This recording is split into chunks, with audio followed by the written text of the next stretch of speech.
if this team was, 2-15, I could see him not coming back and trying to finish out the season.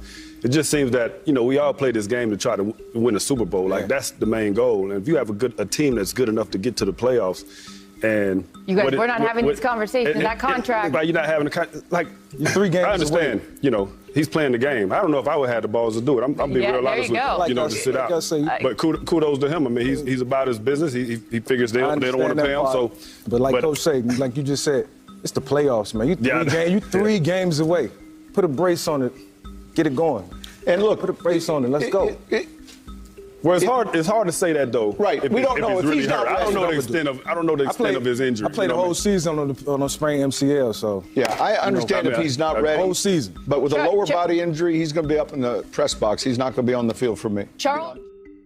Okay, so this was a clip of Charles Woodson and Michael Vick not holding back on how they felt about Lamar Jackson sitting out on the Ravens playoff game against the Cincinnati Bengals. Lamar has missed 6 straight games due to a PCL strain, and you could kind of tell that these 2 former players were more on the side that the QB should toughen it up and get out on the field, with Michael Vick being the more vocal as he flat out said that he played a whole season with a torn MCL. Look, these are the playoffs, and times are different. Players from 20 years ago were making nowhere near what some command these days, and if I'm gonna be honest, it feels more about the money in the modern game.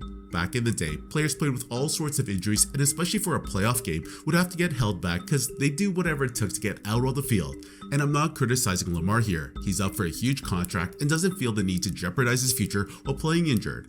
But in any event, I think it's interesting that Michael Vick took this stance on TV as he was somewhat considered like a mentor to Lamar.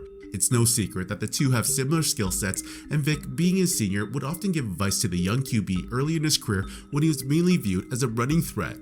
That said, the Ravens' playoff loss to the Bengals will now just put more added strain on contract talks as Lamar did not even travel with the team but instead stayed home to nurse his injury. So obviously some are speculating that this is Lamar basically hinting that he's fed up with the whole situation, and interestingly enough, the New York Jets are monitoring the whole situation very closely as they are in dire need of a QB. Owner Woody Johnson earlier this week spoke to reporters stating that he was willing to pull out his checkbook and spend money in the quarterback position in the offseason. New York is one of the leading favorites to land Jackson if he were to leave Baltimore, along with Atlanta and Carolina. That said, what do you think about this whole situation? Was Vick out of pocket calling out Lamar, or was he right in that the QB should put on a brace and get out on the field?